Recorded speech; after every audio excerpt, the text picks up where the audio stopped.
Later, this is just starting commencement exercise. You can see people beginning to congregate up at this part of the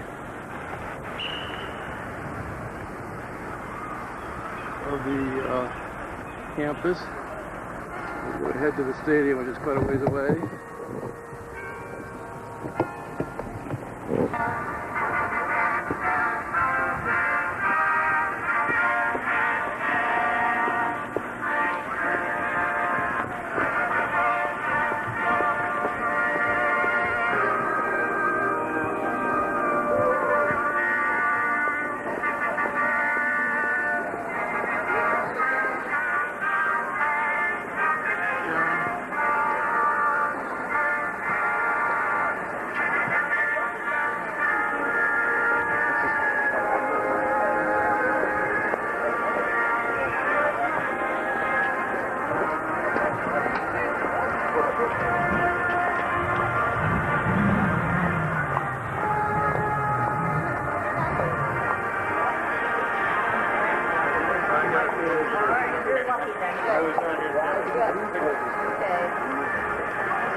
Seating is pretty well taken here, and your best bet is out on the track. You can look if you'd like. So we can take pictures.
join me as we pause for the invocation. Loving Creator of the universe, we invoke your blessing upon the members of this graduating class. We ask that their achievements in the fields of knowledge be informed by their practice of wisdom. We ask that their skill with the latest technologies be surpassed by their creative passion for justice and peace. We ask that their grasp of diverse theories and information be exceeded by the reach toward the diverse members of the human race. In the name of all that is truly good, we ask this. Amen.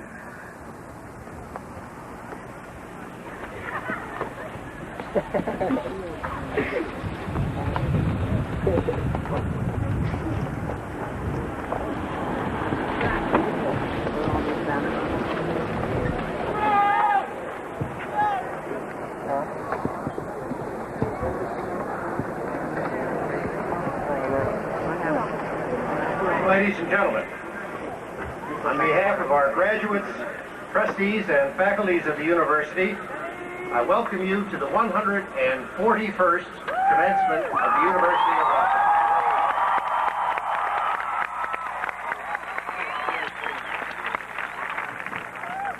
The first of these ceremonies took place in rented rooms, also close to the banks of the Genesee, but about 1.5 miles downstream. That company was small, but they celebrated the 10 graduates through 4 solid days of services, poetry readings, and speeches. The main address was given by Henry Ward Beecher. In the 140 years since our very first commencement, the program has included a variety of other features, according to the temper of the times, including a grand parade marshaled by the sheriff of Monroe County. But always the purpose has been the same: to celebrate young people who have completed successfully a rigorous course of study and to honor scholarship, art, and service. We call to honor this morning our own graduates, bachelors, masters, and doctors, and their honors will be shared, and we hope illuminated, by recognition of others, somewhat older, who have distinguished themselves in science, teaching, and the arts. But surely the most important enrichment of this occasion is the presence of so many of our graduates' parents and friends and families, and thank you all for coming.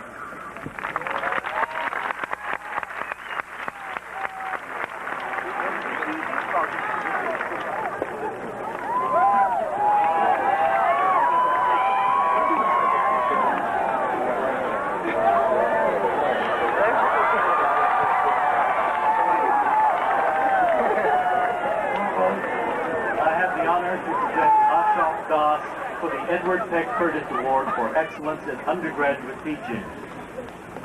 Ever since he arrived at the University of Rochester in 1982, students and faculty alike have commented on the extraordinary talents of Ashok Das as a lecturer. With the barest of tools, just old-fashioned blackboard and chalk, he could make even the most complex topic in physics clear to any audience he addresses, undergraduate students, graduate students, or faculty peers. His lucidity is all the more remarkable because Professor Das never uses lecture notes. Colleagues know that his virtuoso presentations depend upon scrupulous planning, as well as a thorough mastery of the subject. His time-consuming preparation is evidence of his deep concern for students, who repay him for his commitment and ability with equally deep respect. Student evaluations of his teaching can be described only as extravagant. He gets rave reviews. A 4.95 grade out of a possible 5.0 is closer to perfection than most of us ever come. He gets similar grades as a scholar. Professor Das studied at the University of Delhi and the State University of New York at Stony Brook before completing postdoctoral work at the City College of New York, the University of Maryland, and Rutgers University. Early in his career here at Rochester, he received the coveted Outstanding Junior Investigator Award from the United States Department of Energy. His research findings have been reported in more than 65 published papers already, and more are in the pipeline. He also writes for the benefit of other teachers. He has co-authored textbooks on both the undergraduate and graduate level. Teachers in the Rochester area have profited from his expertise, through a university-sponsored summer program for high school science teachers. We call to honor an outstanding faculty member who excels in his interchangeable roles as scholar and teacher of physics. Ashok Das, the University of Rochester praises your inspiring contribution to the teaching of physics and confers upon you the Edward Peck Curtis Award for excellence in undergraduate teaching.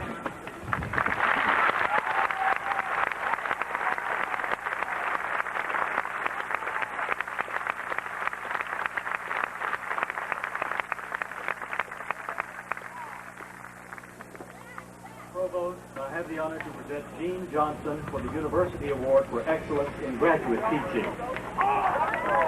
To see students take their places in the profession and to be recognized by them for the part she has played in their success are the finest rewards conferred on an outstanding teacher.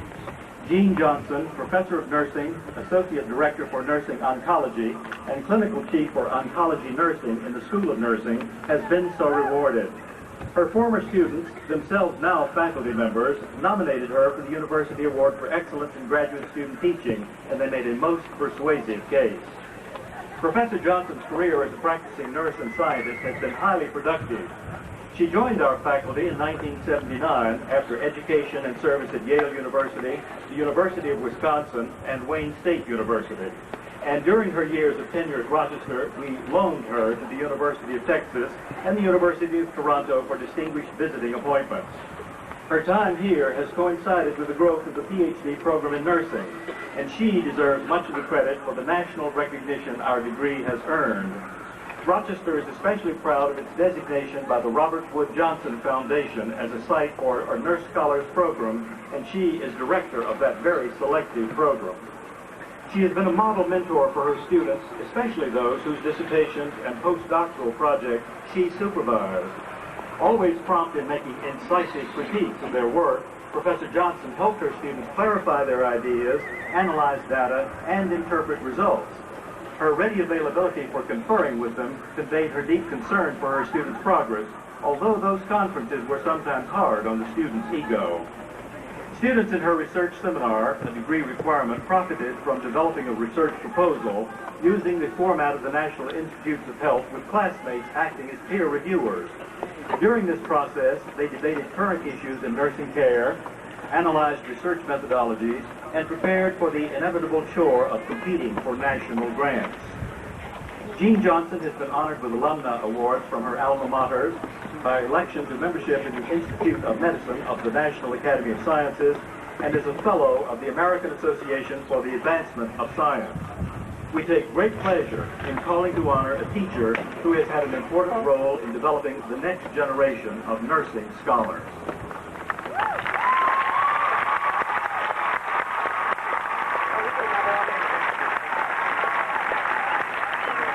Gene Johnson, University of Rochester praises your inspiring contribution to the teaching of nursing and confers upon you the University's Award for Excellence in Graduate Teaching.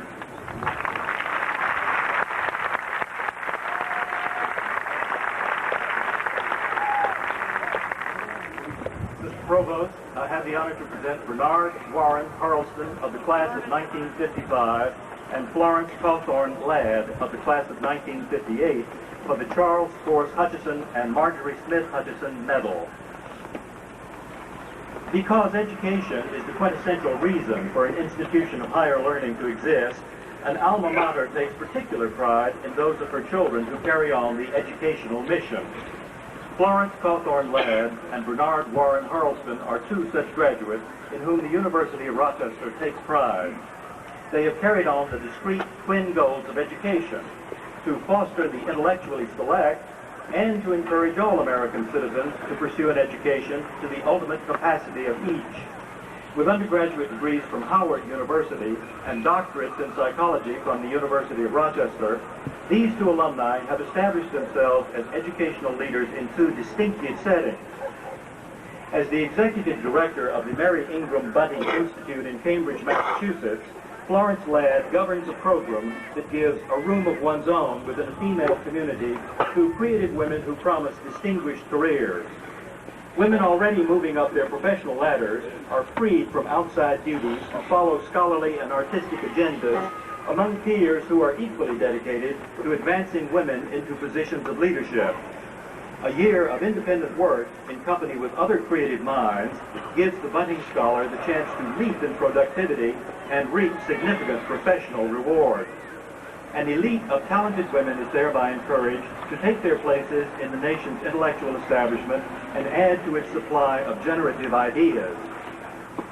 As president of the City College of City University of New York, Bernard Harleston governs an institution long famous for opening doors to educationally ambitious young adults of New York City.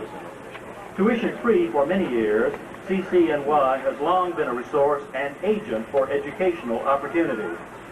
Founded in the egalitarian spirit of the American dream, CCNY has kept its mission despite the necessary introduction of tuition fees and the outcries that accompanied them.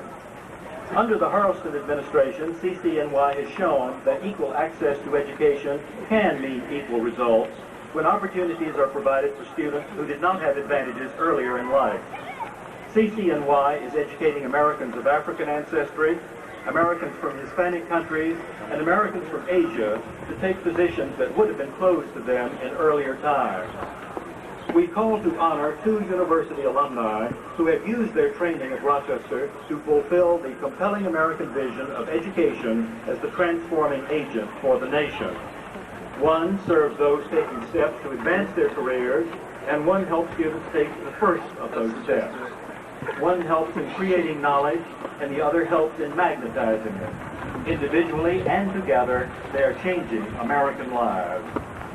Bernard Warren Holliston and Florence Cawthorne Latt, University of Rochester hails your work in the Academy and awards you the Charles Force Hutchinson and Marjorie Smith Hutchinson Medal.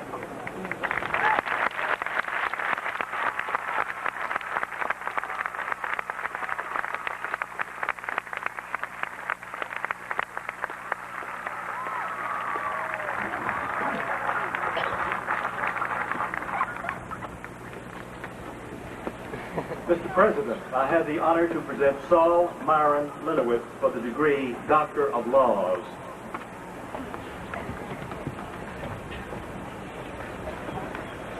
After an education at Hamilton College and Cornell Law School, which he financed by playing the violin in the Utica Symphony Orchestra and fiddling in a dance band at Atlantic City during the summers, Saul Myron Lenowitz settled into law practice in Rochester. War work took him to Washington, D.C. for a time.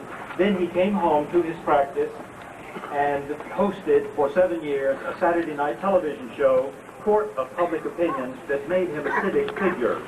Meanwhile, he was quietly making his mark as a lawyer for the Haloid Company. The unique copying process developed by the company required an intricate web of patents and licenses for its protection, and he brilliantly designed it. When the machine hit the market, the verb to Xerox entered the English language.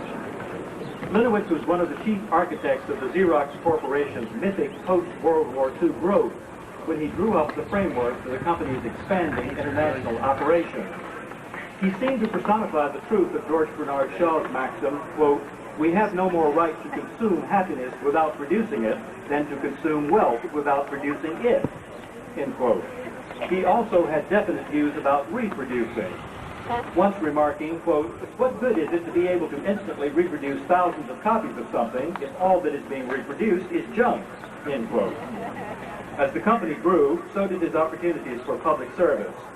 He helped to found the International Executive Service Corps, which sent businessmen on 6-month tours of duty abroad to help companies in less developed nations.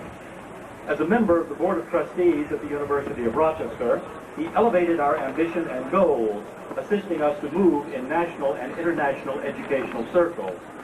Then, in 1967, he traded his job as General Counsel and Chairman of the Xerox Board to become the United States Ambassador to the Organization of American States.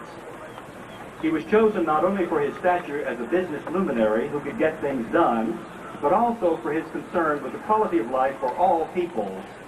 With the zeal of a reformer and the ability to organize individuals into effective working groups, he has consistently and persistently drummed up popular support for causes he considers important: the United Nations, U.S. foreign aid, education, the alleviation of poverty. In his public roles as negotiator of the Panama Canal treaties and Middle East negotiator for President Carter, as well as his behind-the-scenes work as an author and advisor to the State Department, the White House, and the Mayor of New York, Saul Linowitz has imbued business efficiency with humanitarian values. We call to honor a lawyer, businessman, and friend of the university whose ethic of service to his community and country is a model of responsibility. Saul Myron Linowitz. The University of Rochester recognizes your contributions to world peace, admits you to the degree Doctor of Laws, and confers upon you all its rights, privileges, and responsibilities. Congratulations.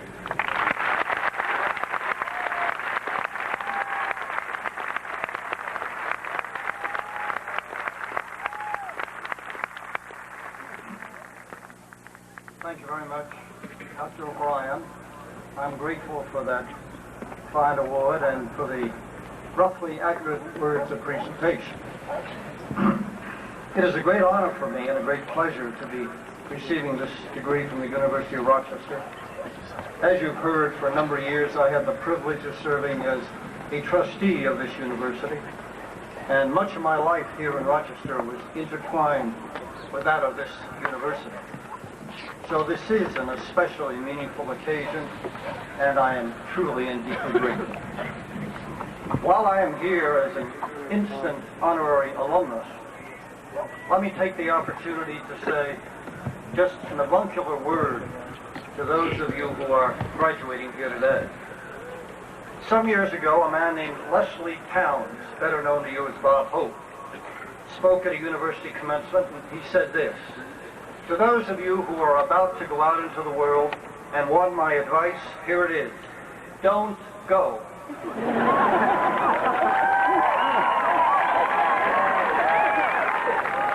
Well, I have a different kind of a message for you. I want you to go. And I want you to go precisely because there is so much in this world that needs fixing and which can use your help and your leadership. We are living, as you know, at difficult, anxious, uncertain times. These are times which have been called both the age of anxiety and the age of science and technology, and both are accurate because one feeds on the other. As our scientific and technological competence increases, so do our fears and our anxieties. In a very real sense, we are at a time of paradox, a time when we have learned to achieve most and to fear most, a time when we seem to know much more about how to make war than how to make peace. It almost seems more about killing than we do about living. These are times when incredible achievements in science and technology are vastly overshadowed by gains in instruments of destruction. A time when the world fears not the primitive or the ignorant man, but the educated, the technically competent, who has it in his power to destroy civilization. It is a time when we can send people up to walk the moon, and yet others come to power who, in Santayana's words, having no stomach for the ultimate, burrow themselves downward toward the primitive. In such a time and in such a world, I hope you will be leaving this university ready to assert your faith in reason rather than dogma, in rationality rather than inevitability, in the open rather than the shuttered mind. I hope you are leaving ready to take your stand against the failure of our society to rid us of hunger and disease and illiteracy that plague millions of our fellow citizens. I hope you will assert your protest against the lack of opportunity and hope facing too many of us here at home and millions upon millions on this earth. I hope you will take your stand against intolerance and hatred and discrimination and prejudice in all of their forms, against those who would set group against group and individual against individual in this country, thereby damaging our mutual trust and respect. I hope you are going to be willing to stand up against the bigots, the prophets of doom, the demagogues who would demean your future or rob you of your birthright. I hope you will be ready to protest against life as usual in the face of unspeakable human tragedy. For you to play your part effectively, it's not going to be enough for you to carry a banner or chant a slogan. It's going to mean becoming truly involved, making your commitment real, and your determination to play an active part in your world unflagging. In short, it will mean becoming a vital part of your society and your world, and each of you as individuals, each in your own way, making your individual contribution. And that is the charge I would place upon you. And in that spirit, I offer you my warmest congratulations, my heartfelt good wishes, and I bid you Godspeed.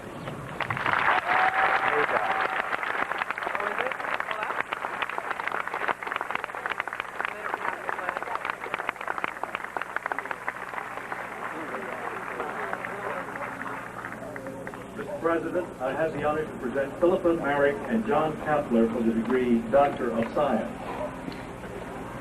Prominent on every list of the brightest and best of the nation's medical researchers are Philippa Marek and John Kapler, whose investigations in the field of immunology have untold significance. Recently, the mass media have emphasized the importance of the immune system in maintaining good health. The white blood cell, termed the T lymphocyte, has the central pivotal role in the human ability to mount an immune response that is both normal and effective. The key to the functioning of the T cell is its ability to recognize and respond through its cell receptors to such foreign pathogens as infectious viruses. The research of Kapler and Marek has been instrumental in understanding the nature of these receptors. They have defined the biological functions and diversity of interaction that must occur among the T cell receptors for immune responses to be effective. Their research results are landmarks in modern immunology that continually benefit all investigators into the immune system. We can be confident that in the future, Drs. Marek and Kapler will be among the brilliant few whose research contributes to understanding and eliminating many dreaded diseases of the immune system, including acquired immune deficiency. Research of such significance is a painstaking and long-term project. Currently, it is carried on at the National Jewish Center for Immunology and Respiratory Medicine in Denver, Colorado. But the University of Rochester takes pride in the fact that their initial findings about the T-cell receptor complex took place while Drs. Kapler and Marek were faculty members in the Department of Microbiology and Immunology at our medical center.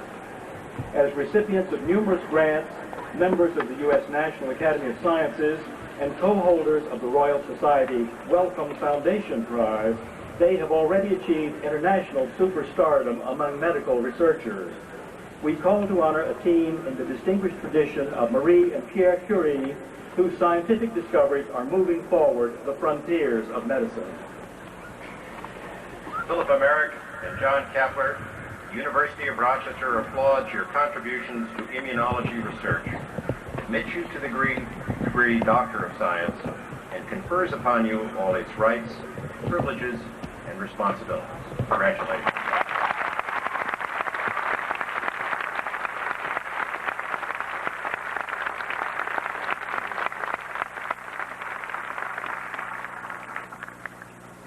I just want to say what an honor it is to receive this degree, and thank you very much to the university, and to say what a pleasure it is to be back in Rochester to reminisce with old friends about the very beginning of our career and to reflect on some of those exciting days when our research was just starting.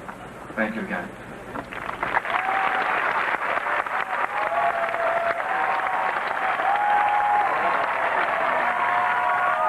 We'd like to thank the University of Rochester very much for the time that we spent here and for this very nice honor, for helping us produce 45 papers and 2 kids while we were here. And we have one piece of advice for the graduating class, which, speaking as some parents and scientists, the important thing to do is to always recognize what the most important thing that you have to do at any particular time is, and not to be put off by the idea that somebody else is going to do it first. And that applies just as much if you're doing the laundry on Sunday evening as if you're going into the lab and deciding that you're going to cure rheumatoid arthritis. Thank you very much.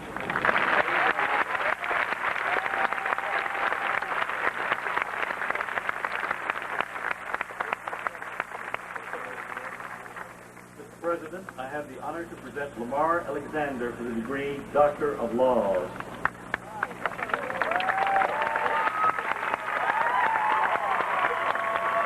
To make your children capable of honesty is the beginning of education. So wrote John Ruskin, and the parents of Lamar Alexander evidently agreed. Born in Maryville, Tennessee, in the shadow of the Smoky Mountains, to a father who was an elementary school principal and head of the school board, and a mother who taught nursery school and kindergarten, he has said of his educational beginnings in childhood, quote, "There was never any question in our family that I was supposed to study hard and go to college," end quote.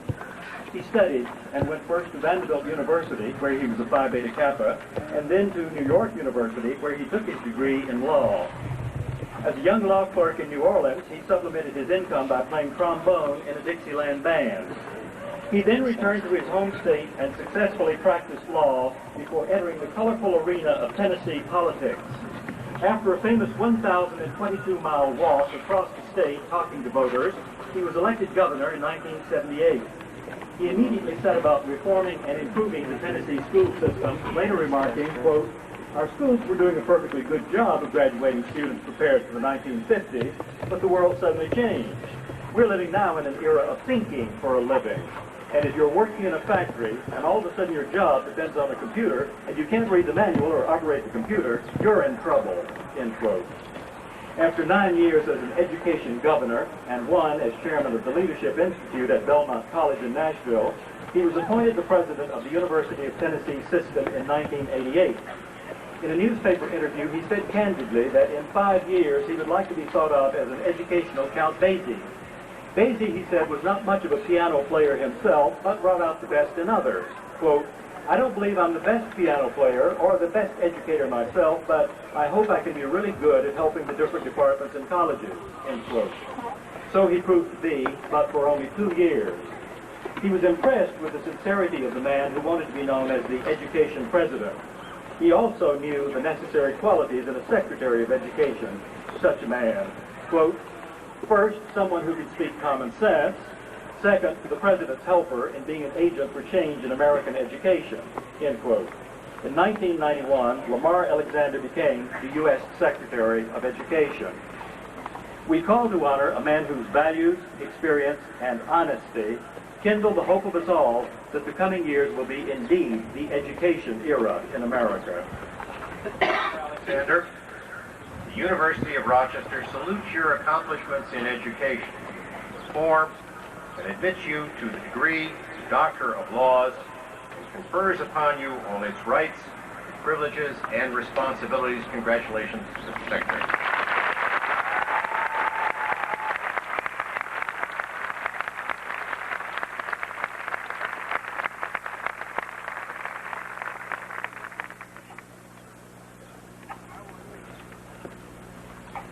President O'Brien,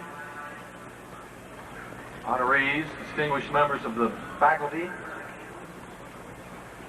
hopeful graduates, friends of the University of Rochester. The first thing I should do is thank you for the honor of the degree and for the invitation. It may surprise you a little to know I feel reasonably comfortable here. Having visited here a year ago when Dennis and Colby Chandler and others hosted the Business Higher Education Forum and gave many of us from around the country a chance to see firsthand the city and the educational system here in all respects. I've kept up with the quality and the excitement of the University of Rochester over the years. I have watched what the local school systems have been trying to do, Adam and Peter and many, many others, and I'll have more to say about that in a minute. I have an uncle who worked for many years for Eastman, and I am now about to have the privilege of working with one of your most distinguished graduates, David Kearns, as we seek to try to help the President of the United States do what he says he wants to do, which is to be an education president. So I'm glad to be here. And I want to thank you especially for inviting me, for your bravery. It would be maybe ironic for a city with such high standards for itself educationally and for a university with such high standards to invite me to be the commencement speaker. There are only two such speeches I'm giving, one at the University of New Hampshire, which was yesterday, and this. And the one at the University of New Hampshire occasioned an article in Newsweek in April, and the headline of the article was "No Big Names." It said that usually colleges and universities in New Hampshire, in the year before a presidential election, can capture almost any big-name politician they want to give a commencement address. They said there was not much activity this year in presidential politics, and as a result, there was no Cuomo, no Dole, no Vice President Bush to speak at the University of New Hampshire as he did in 1987, and that the University of New Hampshire was going to have to settle for Bush's Secretary of Education, whose name was Alexander. And then there was a nice picture of me and a caption under it that said, "Settling for Alexander." So I want to thank you for settling for Alexander today.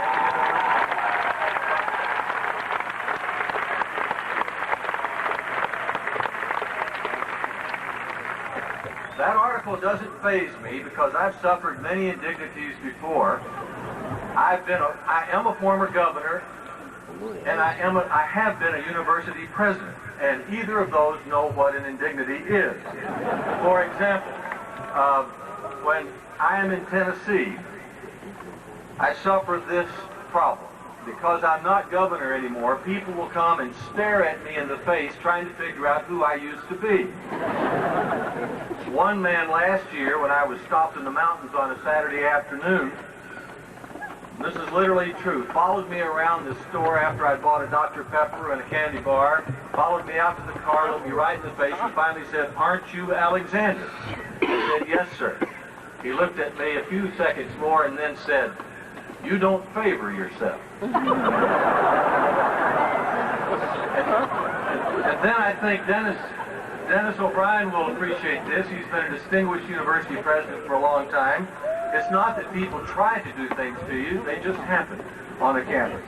For example, on the first day I was at the University of Tennessee as president, a faculty member seeking to be nice to me said, "You remind me of Clark Kerr." I said, "Thank you very much." Clark Kerr, of course, was the distinguished president of the University of California at one time. I said, "How is that?"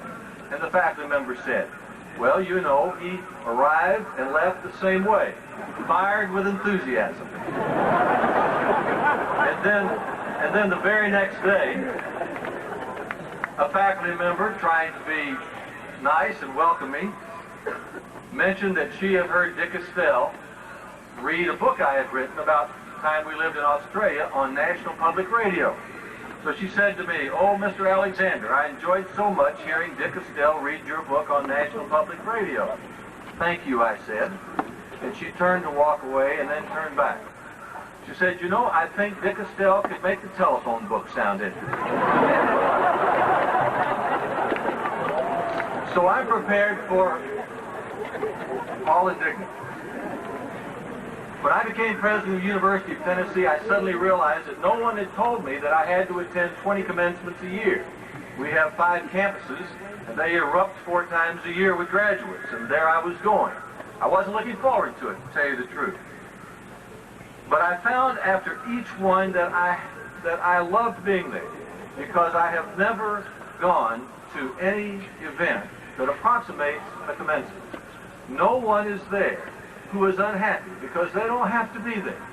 They're there to celebrate. They're there filled with energy, emotion, expectation, and they are almost always wonderfully expectant, happy events. What I want to say today is that among all of the shouts of encouragement that I heard while I was at the University of Tennessee, the one I found the most interesting was how frequently I began to hear the shout, "Way to go, Mom," as the person getting the degree more and more turned out to be someone going back to school, the mother or the father. So I want to talk about that today. Way to go, Mom. Keeping in mind not a mom, but a dad. Terry Hemingway, who came after 14 years of being out of high school from Maine to the University of Rochester, graduating Phi Beta Kappa in this class today. I want to say also, way to go Rochester, for being what the President would call an America 2000 community, well before the President thought of calling for that. And I want to say to the University of Rochester, way to go for you too, for working hard to be one of America's secret weapons, the system of colleges and universities that gives us the best such system in the world. Just a month ago, the President proposed an education strategy. He called it America 2000. He sought to lead and to set out upon a long-term crusade to help America, community by community, move itself toward our national education goals. I thought we would have a little trouble explaining that, because our country has grown more accustomed to 9-second television sound bites and even 100-hour wars. And I thought the idea of a 9-year crusade would take a little more getting used to than most people wanted. But I have found that most people do understand the difference between a strategy and a program, and a crusade that goes community by community. It is because more and more people are uneasy about our educational results in America. This is the nation that grew up reading The Little Engine That Could. We like to be first. We like to lead the world. We sense that in some ways we're not, and that we could be, and that we're not reaching our full potential. And enough of us are getting stirred up about it to show some possibility of results. So the President has suggested 4 tracks that the country could move on. Not tracks he invented, but tracks he is noticing, most of which are very noticeable in the city of Rochester. Number 1, for example, has to do with standards, accountability, and quality. Such ideas as a national system of examination, so that families and communities can know what it means to be growing up in the 4th, 8th, or 12th grade and knowing enough math to live in a world with children from other countries rather than just other states.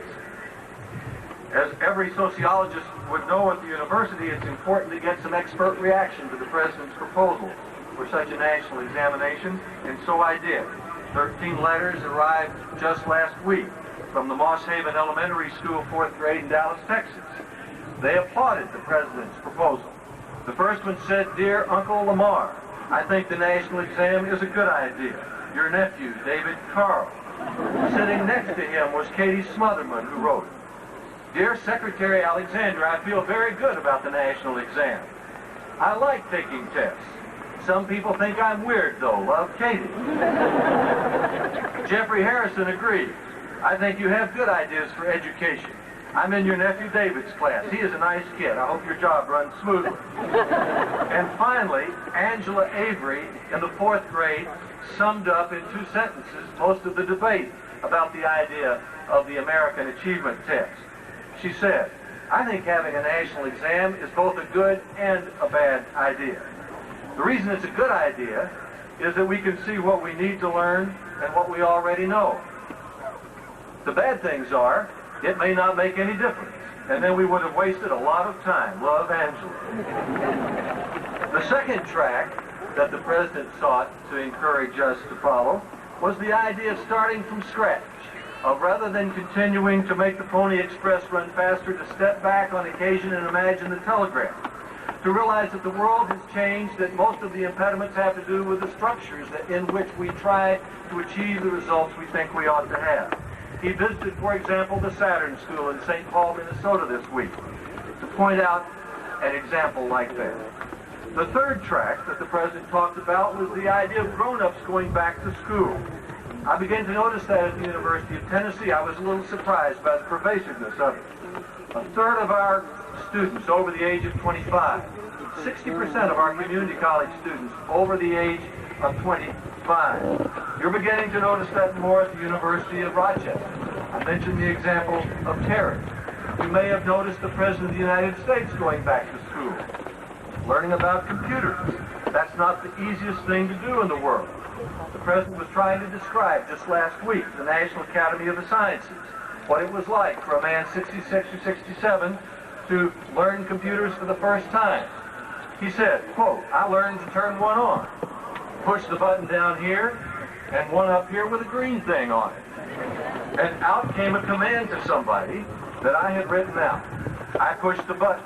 I was worried what might happen up there, but it was fun, and I will keep it up. Which prompted the head of a major computer magazine to say, "This took a lot of guts." By the time you become chief executive of a company or even a nation, you feel you're pretty smart and sophisticated. And driving a computer for the first time is like riding a bicycle for the first time. You look like a total idiot. You feel totally incompetent. Well, the president wasn't trying to look like a total idiot, but what he was trying to do was to suggest to America that if the world has changed for our children, it has changed for the rest of us too. And that going back to school, continuing our education, is something that all of us must do. In fact, if we really want our workforce to be productive enough for us to live like Americans soon, the quickest, most effective, efficient, and easiest way to do that is for the workforce to go back to school, not to worry all the time about just the children. And then the final track that the president sought to move America on has to do with what the teachers have been saying to us all during the 80s as we talked about school reform, is that schools can't do it all. 91% of the time that a child spends between the age of 0 and 18 is spent outside the classroom. The president calls that the 91% factor. And children who arrive at school without having ever seen a book, who are sick and who go home in the afternoon to an empty house rather than some supervision, are children who won't be learning as well as we hope they will be. Now, how would the president propose that America move toward these education goals? He challenged every single American community to be an America 2000 community. And the elements of that ought to sound very familiar in Rochester, because he is asking every community to do just 4 things. Number 1, to adopt the national goals for itself. Rochester, of course, started that 4 or 5 years ago, setting goals, trying to define what graduates of high schools needed to know.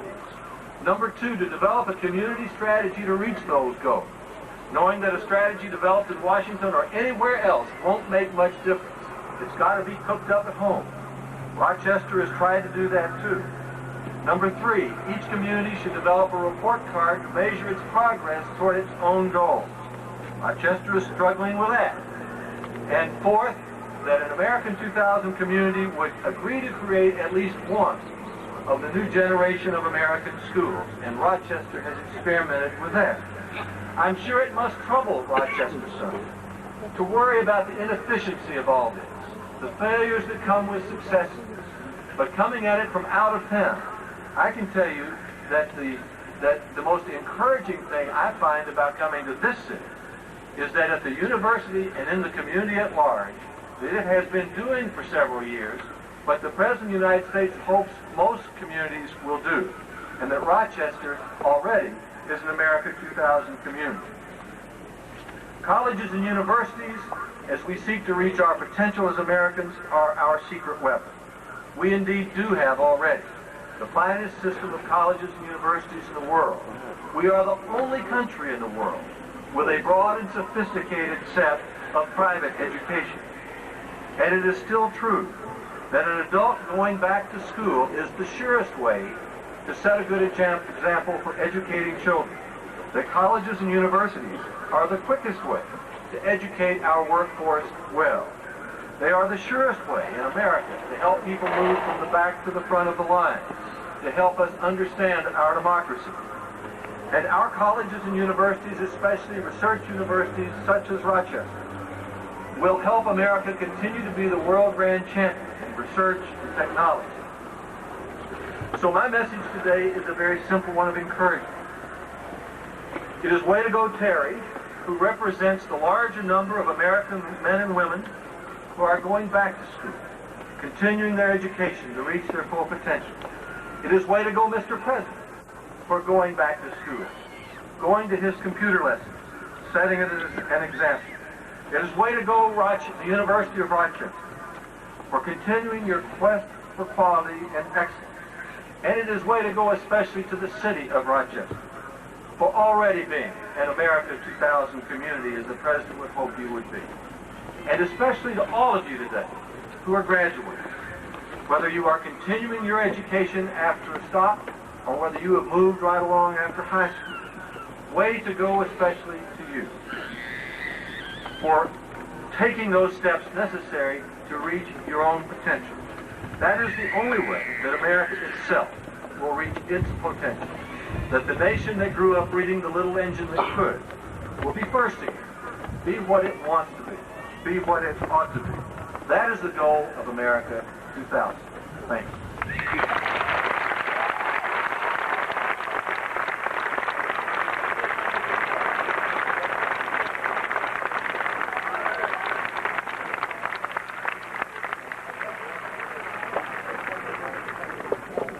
Thank you very much, Secretary.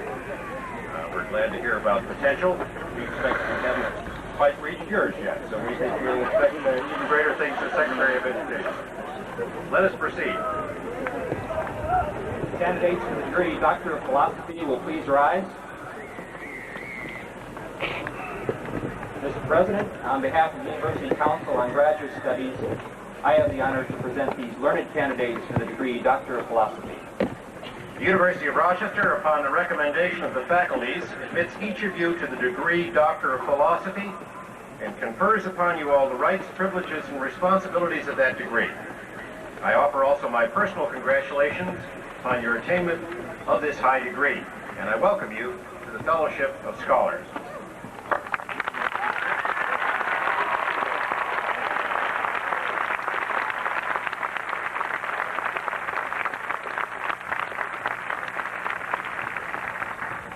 Please be seated.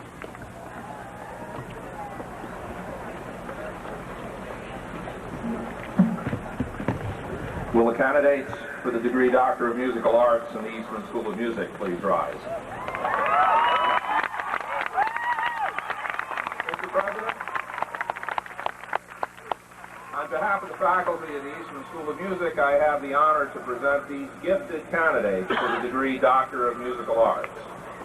The University of Rochester, upon the recommendation of the faculty of the Eastman School of Music, admits each of you to the degree Doctor of Musical Arts and confers upon you all the rights, privileges, and responsibilities of that degree.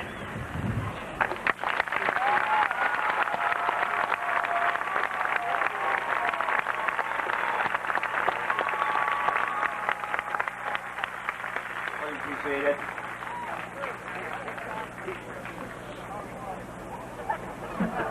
Will the candidates for the degree Doctor of Education in the Graduate School of Education and Human Development please rise?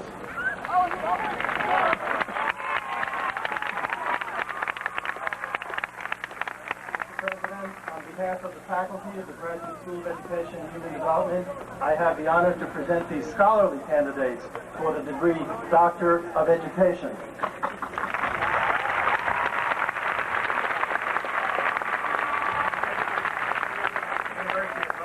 Upon the recommendation of the faculty of the Graduate School of Education and Human Development, admits each of you to the degree Doctor of Education and confers upon you all the rights, privileges, and responsibilities of that degree.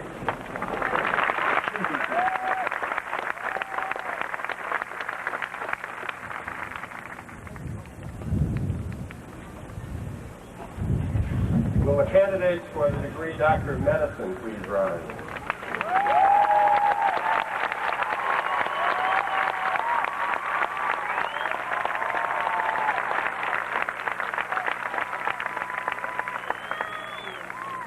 President, these candidates have affirmed through the Hippocratic Oath taken yesterday at the investiture service of the School of Medicine in the presence of the faculty, their colleagues, and their families, their dedication to the art, science, and ethics of health. They have also been awarded the Green Hood, symbolic of the completion of their academic requirements for this degree.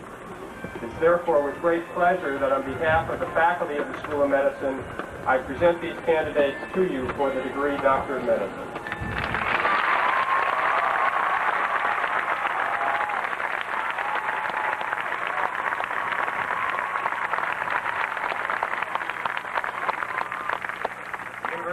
Rochester, upon the recommendation of the faculty of the School of Medicine and Dentistry, admits each of you to the degree Doctor of Medicine and confers upon you all the rights, privileges, and responsibilities of that degree.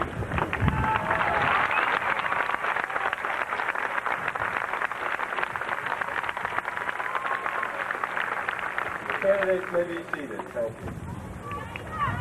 Will the Doctors of Philosophy, Doctors of Musical Arts, Doctors of Education, and Doctors of Medicine please come forward to receive their diplomas and hoods? And I'd ask the audience please to withhold applause until all of our doctoral candidates have received their diplomas and their hoods.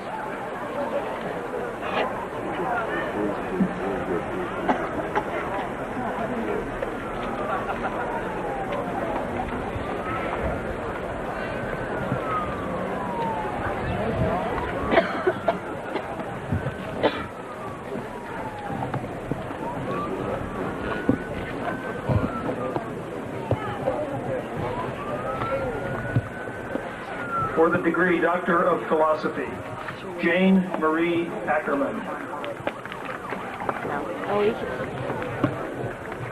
Rajiv Arora. Julia J. Bartkowiak. Madeline Marie Beal. Ellen Sternberg Bevan. John P. Bowen.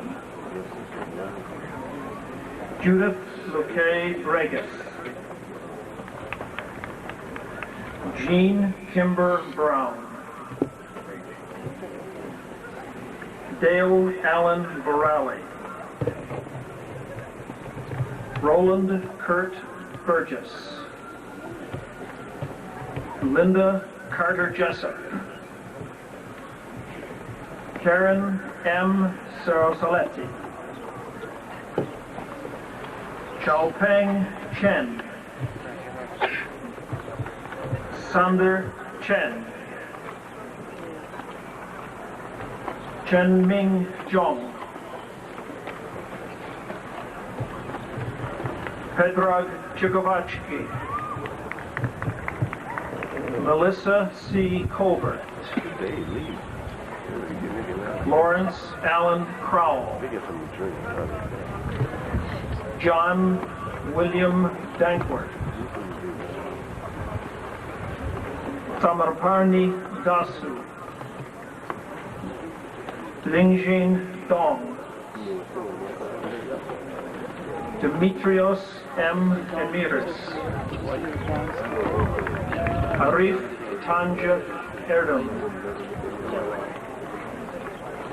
Billy Eugene Faggart Jr. Yue Fong.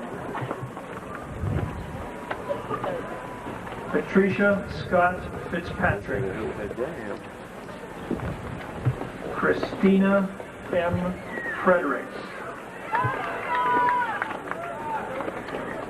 Maureen McCarthy Friedman. Alexander Luis Gaeta. Claire Ellen Gavin. Laura Lynn Genberg. Amit Goyal. Leo B. Hartman. Mary Teresa Healy. Mary Jean Heinmiller. Ji-Ching Ho. Ho Ki Hui. John A. Izzo. Sanjay Jain. Peter Michael Kaminsky. Brenda McCracken Keegan. Peter Yosung Kim. Christy Marwood King. Lawrence Eric Kingsley, Vasiliki Kubi, Joseph Alexander Lavilla, Patrick William Wilmot. This concludes the awarding of the doctoral degrees.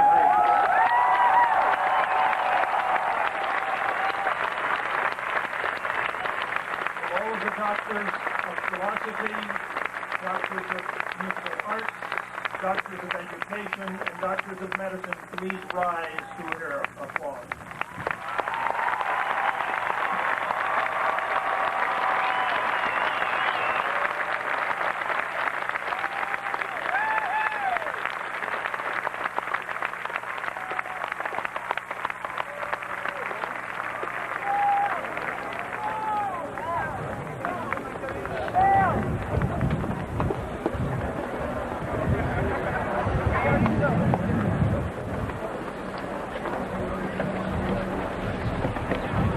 Will the erudite candidates for the master's degree in the College of Arts and Science please rise?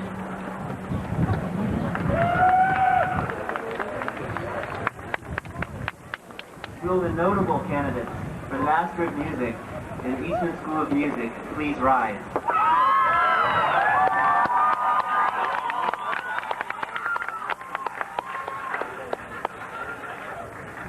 Will the competent candidates for the master's degree in the School of Medicine and Dentistry please rise?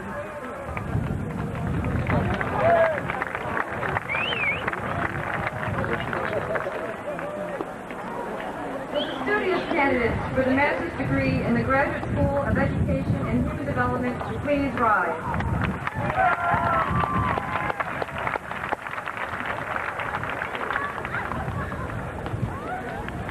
Will the resourceful candidates for the master's degree in the College of Engineering and Applied Science please rise?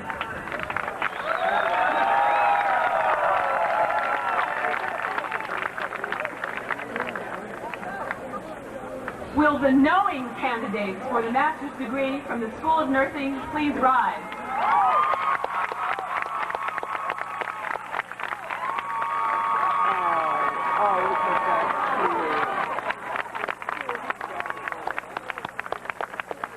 Mr. President, on behalf of the faculties of the College of Arts and Science, the Eastman School of Music, the School of Medicine and Dentistry, the Graduate School of Education and Human Development, the College of Engineering and Applied Science, and the School of Nursing, I have the honor to present these knowledgeable candidates for the master's degree.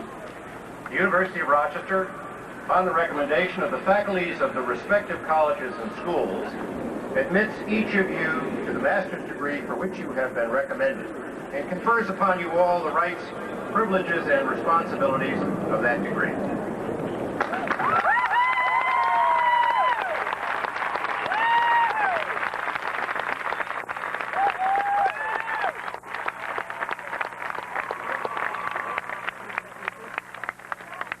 I call your attention to the fact that graduates being awarded master's and bachelor's degrees will receive their diplomas at individual ceremonies for the various schools and departments. The times and places of those diploma events are listed in your commencement program, and everyone is cordially invited to those celebrations.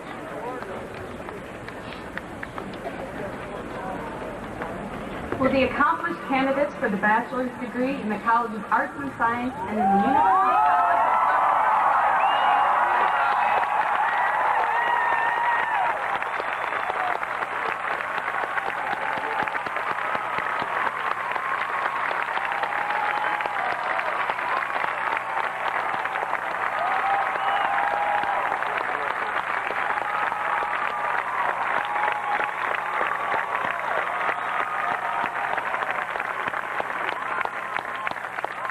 Mr. President.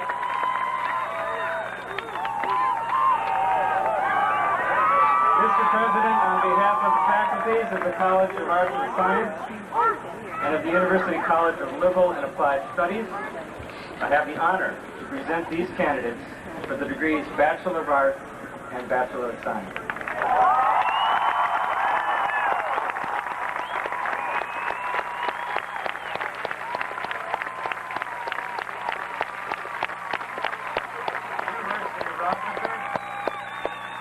upon the recommendation of the faculties of the College of Arts and Science and the University College, admits each of you to the bachelor's degree for which you have been recommended and confers upon you all the rights, privileges, and responsibilities of that degree.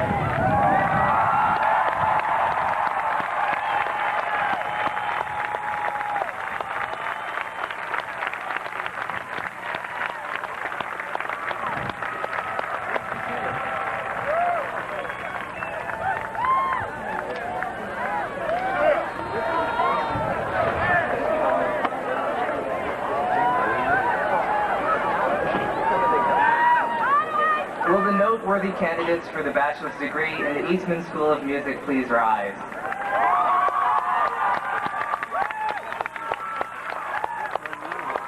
Mr. President, on behalf of the faculty of the Eastman School of Music, I have the honor to present these candidates to the degree Bachelor of Music. The University of Rochester, upon the recommendation of the faculty of the Eastman School of Music, admits each of you to the degree Bachelor of Music and confers upon you all the rights, privileges, and responsibilities of that degree. Congratulations.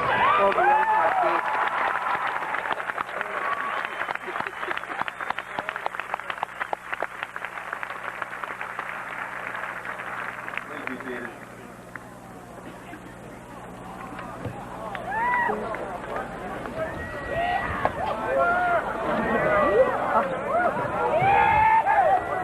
Will the ingenious candidates for the bachelor's degree in the College of Engineering and Applied Science please rise?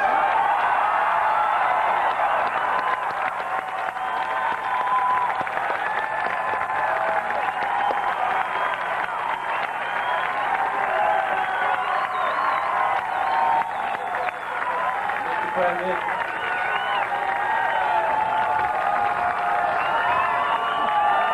Mr. President, on behalf of the faculty of the College of Engineering and Applied Science, I have the honor to present these candidates for the degree Bachelor of Science.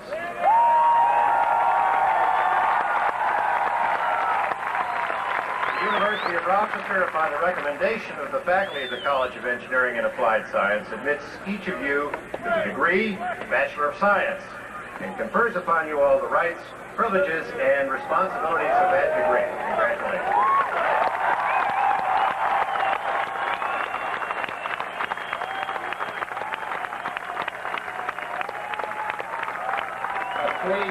Please be seated.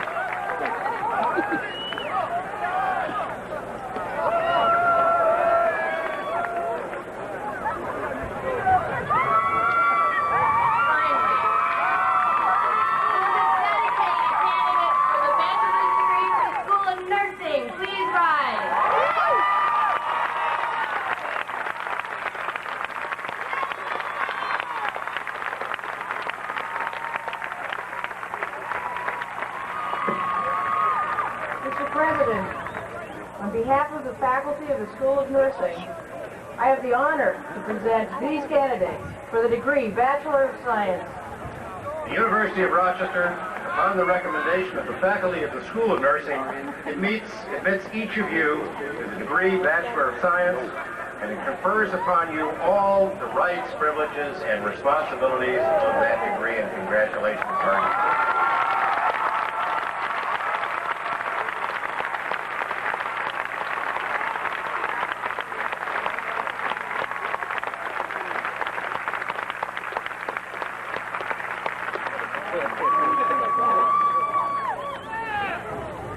Many students have distinguished themselves by exceptional academic performance. We should take special note of them. I'm going to ask them to rise as I call out the honorary societies. Will all those whose degrees are being granted with honors or with distinction, and all those elected to Phi Beta Kappa, Alpha Omega Alpha, Tau Beta Pi, Sigma Theta Tau, and Kappa Delta Pi, please rise.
I love a musical introduction.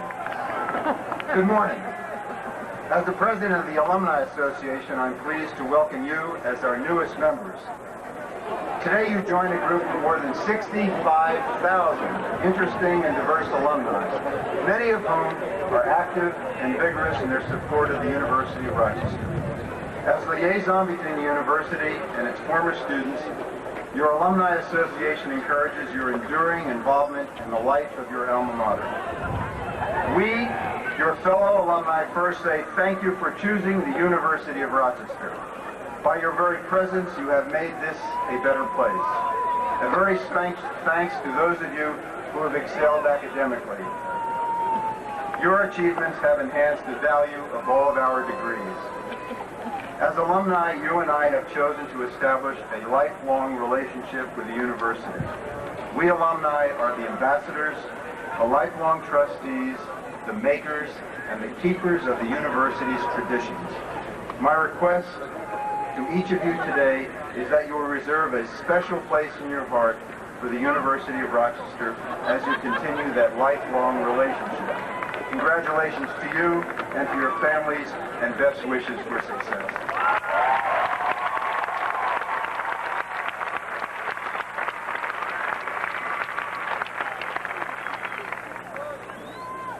I believe that the country is fortunate to have an educational leader like Lamar Alexander.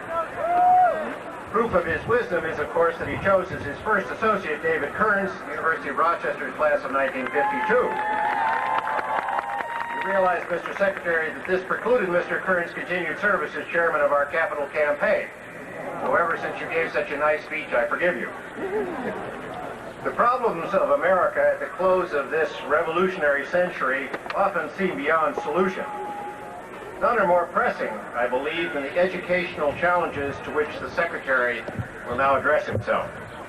Education is in trouble at all levels, from Head Start for preschoolers to the shape of the curriculum in universities. No one who graduates today will be untouched by the problems or by their solutions. I have no special message on the root cause or the ultimate answers. What I want to emphasize in these closing words is the unusual and extraordinary revolutionary belief in this United States of America that there must be a solution. When the city of Rochester was growing up, a boom town in the 1830s, it was the center of what was called the burned over district, burned over by religious revival, led by a remarkable preacher named Charles Finney. Finney preached a radical message of what he called entire sanctification. Finney departed from the gloomy message of Jonathan Edwards that we are all sinners in the hands of an angry God. Finney believed that if one took thought, one could actually be better, entirely sanctified, perhaps. Whether that's good Calvinism or not, it is genuinely American. Finney's message fit the energetic spirit of the city of Rochester, the young Lion of the West, as it was called in the 1830s. The notion that things can really be better, made in spite of all, was the spirit which took hold in the women's movement of Rochesterian Susan B. Anthony and the abolitionist writings of the great Frederick Douglass, who lived less than a mile from this campus. Charles Finney, Susan B. Anthony, Frederick Douglass, all expressed the special American sense that fascinated old Europe. Alexis de Tocqueville summed up America: the notion of bettering one's condition, the excitement of competition, the charm of anticipated success. The Secretary has pointed us to national challenges. Each of these graduates faces personal challenges now in a lifetime. For all its troubles and sins, its faults and false starts, the deep spirit of America, of Rochester, of this university, whose motto is Meliora, is that one can better one's condition. So we can address racism and poverty and slums and bad schooling. I wish to all our graduates the American scenario, traditional Rochester scenario, bettering one's condition, the excitement of competition. I wish you all the charm of success.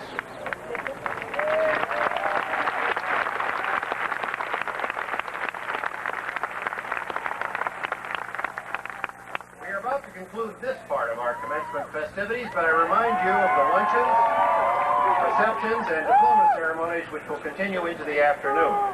We look forward to meeting you at these later events. Please rise now and join Professor Huntsberger, Wind Ensemble, Ty Kwok, and Janita Elizabeth Lattimore in singing the first and third versions of the Genesee. The words are in the back cover of the program. Our soloists are now graduates of the Eastman School and were selected by the faculty of the Voice Department for the honor of leading us in song. After the Genesee, please remain in your places until the academic procession has left the stadium. Thank you all for joining us.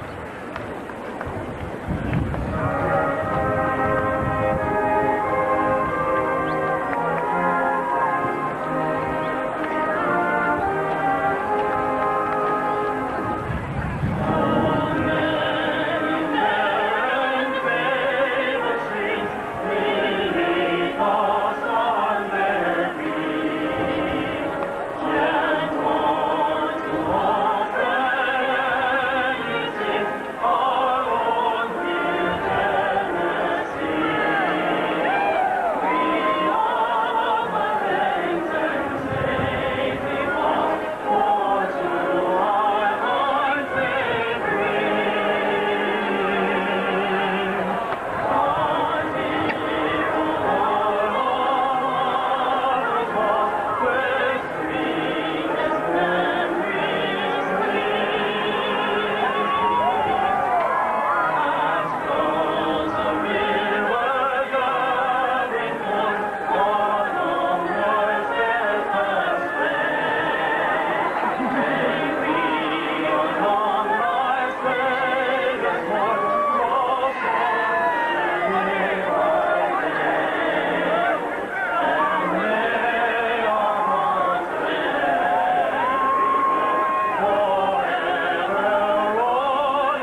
just turned out.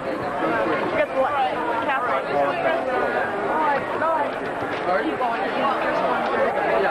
You go over there and take a picture. Let her go get the two. I want to keep by yourself.